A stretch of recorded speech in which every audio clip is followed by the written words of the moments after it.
Iran की एक एक मिसाइल का बदला लेना चाहते हैं नेतन्याहू।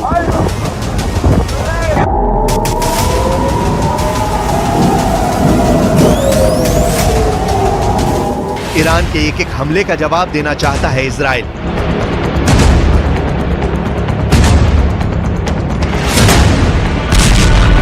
ईरान के मिसाइल अटैक ने इजराइल के आक्रामक छवि वाले रौब को तार तार कर दिया है। यही वजह है कि अब इजराइल हमले के लिए बेकरार है। यही वजह है कि इजराइल से एक फोटो आई है जिससे सबसे बड़े युद्ध का ऐलान माना जा रहा है। यह है इजराइल के आर्मी चीफ हर्जी हालेवी और साथ बैठे हैं अमेरिका के सेंट्रल कमांड के प्रमुख general Michael Kurilla. General Kurilla की मीटिंग का मतलब साफ है, ईरान पर हमले की तारीख फिक्स हो गई है। ईरान पर हमले का टारगेट फिक्स हो गया है। ईरान पर हमला कैसे होगा यह भी पक्का हो गया है। इजराइल में हो रही हरकत के बाद ईरान में टेंशन बढ़ गई है, इसमें कोई शक नहीं। इसलिए ईरान के सुप्रीम लीडर अली खामनेई भी वार्निंग दे चुके हैं कि इजराइल की दूसरी गलती उसका आखिरी ब्लंडर होगा। ईरान पर हमले के लिए इजराइल की एयरफोर्स और खुफिया एजेंसी मोसाद पूरी तरह एक्टिव है, यानी ईरान पर हमला होगा और जबरदस्त होगा। लेबनान में भी इसी बात की चर्चा चल रही है कि इजराइल बहुत जल्द ईरान पर हमला करने वाला है। जब लेबनान और इजराइल के बीच जंग चल रही है तो नया फ्रंट इस युद्ध को और बढ़ाएगा।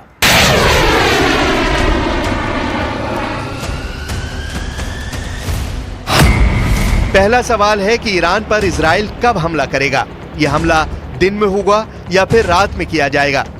दूसरा सवाल है कि इजराइल ईरान पर कहां हमला करेगा।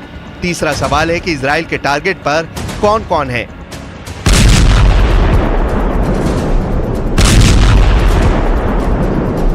इजराइल की सेना इस वक्त कई फ्रंट पर लड़ रही है, उसकी एयरफोर्स पर भी दबाव बहुत ज्यादा है।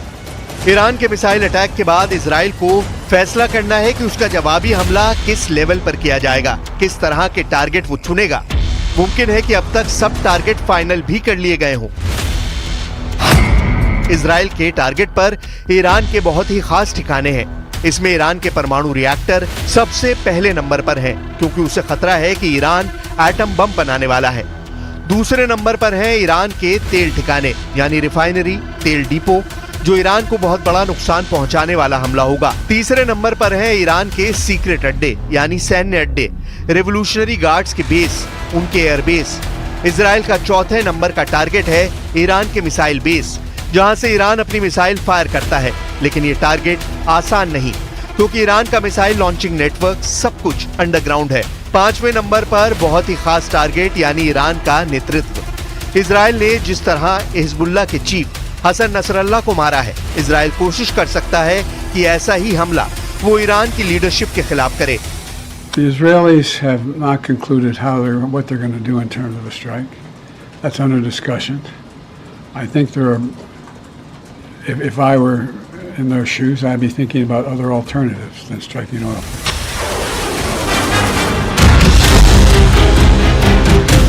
इजराइल किस हथियार का इस्तेमाल करेगा? क्या यह हवाई हमला होगा या फिर ऐसा खुफिया ऑपरेशन जिसे मोसाद अंजाम देगा?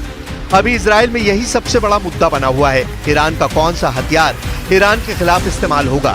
इस वक्त ईरान के लिए ये डिकोड करना सबसे बड़ा चैलेंज बन चुका है। और जब ईरान पर हमले की बात है तो ऐसे में इजराइल की फोर्स से मिलने के लिए जो बाइडन के कमांडर का तेल अवीव आना अपने आप में बड़ा मैसेज है। अमेरिका के जनरल और इजराइल के जनरल दोनों की मीटिंग साबित करती है कि इजराइल और अमेरिका अब बहुत तालमेल के साथ लड़ रहे हैं और उनका इस तरह साथ आना युद्ध के दायरे को बढ़ा देगा। इजराइल के आर्मी चीफ से मिलकर अमेरिका के सेंट्रल कमांड के प्रमुख जनरल माइकल कुरेला ने जो फैसले किए हैं उसे ईरान में बड़ी साजिश के तौर पर देखा जा रहा है। ईरान का दावा है कि गाजा से लेकर लेबनान तक अमेरिका इजराइल के साथ मिला हुआ है। ईरान का दावा है कि अगर अमेरिका ने इजराइल के हमले में मदद की तो वो खाड़ी में उसके ठिकानों पर मिसाइलों की बरसात कर देगा। जब युद्ध की चिंगारी पूरी तरह भड़क चुकी है, इजराइल के खिलाफ इस्लामिक देश मोर्चाबंदी कर रहे हैं। इधर इजराइल भी अमेरिका और पश्चिमी देशों को एकजुट करने में जुटा है। ऐसे में अगर ये जंग ईरान तक पहुंची तो यकीन जानिए ये महायुद्ध में तब्दील हो जाएगा। इसलिए ये ऐसे युद्ध की चिंगारी है जो पूरी दुनिया को जला सकती है। ये बात पुतिन भी जानते हैं और बाइडेन भी। इस युद्ध के शुरू होने से पहले कई एक्टर शामिल हो चुके हैं। एक तरफ ईरान बनाम इजराइल है तो दूसरी तरफ बाकी एक्टर्स में अमेरिका है, रूस है, सऊदी अरब है, लेबनान है, इराक है, सीरिया है, यमन है। तुर्की भी इस युद्ध से अछूता नहीं रहेगा। अजरबैजान, आर्मीनिया भी इस युद्ध में खिंचे चले आएंगे। युद्ध शुरू हुआ तो नेटो को भी एक्शन में आना पड़ेगा और चीन को कौन नजरअंदाज कर सकता है। लेकिन युद्ध को काबू करने के बजाय इस वक्त ईरान और इजराइल में ऐसी मीटिंग हो रही है जो सिर्फ और सिर्फ युद्ध को और तेज करेगी। पेंटागन से लेकर इजराइल के वॉर रूम तक घंटों मीटिंग हुई है और अब भी चल रही है। तेहरान को जवाब देने के लिए क्या अमेरिका भी इतने ही प्रेशर में है जितना इजराइल है, ये बड़ा सवाल है। तो चलिए इसका जवाब भी आपको दिखा देते हैं। एक तरफ नेतन्याहू बम गिराने वाले हैं और दूसरी तरफ बाइडेन बारात में जा रहे हैं। नेतन्याहू के टारगेट पर गजा है, बेरूत है, ईरान है और बाइडेन व्हाइट हाउस के स्टाफ की शादी में है और बाइडेन अब पार्टी मोड में आ चुके हैं। ये बारूद वर्सेस बारात वाली तस्वीर है जिसे पूरी दुनिया देख रही है। वैसे बाइडेन ने सेंट्रल कमांड के जनरल माइकल कुरिल्ला को तेल अवीव बहुत सोच समझकर भेजा है। इसके पीछे अमेरिका का एक बड़ा मैसेज है। मैसेज ये कि अगर ईरान और इजराइल का युद्ध हुआ तो अमेरिका इजराइल के साथ खड़ा होगा, जबकि दूसरी तरफ पुतिन पूरी तरह ईरान की ढाल बनकर खड़े होंगे। या कहे कि ईरान और इजराइल युद्ध अमेरिका बनाम रूस की जंग बन जाएगी। खबर यह भी है कि ईरान को रूस से S-400 एयर डिफेंस सिस्टम मिल चुके हैं। सवाल है कि क्या ये खास इजराइल को रोकने के लिए सप्लाई किए गए हैं। रूस की तरह ईरान भी दुनिया में एक मल्टीपोलर यानी बहुध्रुवीय सिस्टम चाहता है, यानी अमेरिका की दादागिरी नहीं चलेगी। ये रूस और ईरान दोनों बताना चाहते हैं। तेहरान में हमास प्रमुख इस्माइल हानिया और लेबनान में हिजबुल्लाह चीफ हसन नसरुल्लाह की हत्या के बाद पुतिन ने अपने सबसे शीर्ष प्रतिनिधि ईरान भेज चुके हैं। ये नेतन्याहू को भी बड़ा पैगाम है और बाइडेन को भी बहुत खतरनाक मैसेज है। इजराइल अब कैसे वार करेगा और ईरान फिर कैसे जवाब देगा। इस दशक में दुनिया के लिए सबसे खतरनाक वक्त आ चुका है। 2022 रूस ने यूक्रेन पर हमला करके पूरे यूरोप को डरा दिया, अमेरिका तक घबरा गया। 2023 हमास ने इजराइल पर हमला करके पश्चिम एशिया का सबसे खतरनाक युद्ध छेड़ दिया। लेकिन 2024 सवाल है कि क्या ईरान और इजराइल का युद्ध हुआ तो वर्ल्ड वॉर शुरू हो जाएगी। यानी 2022 में तो दुनिया वर्ल्ड वॉर से बच गई।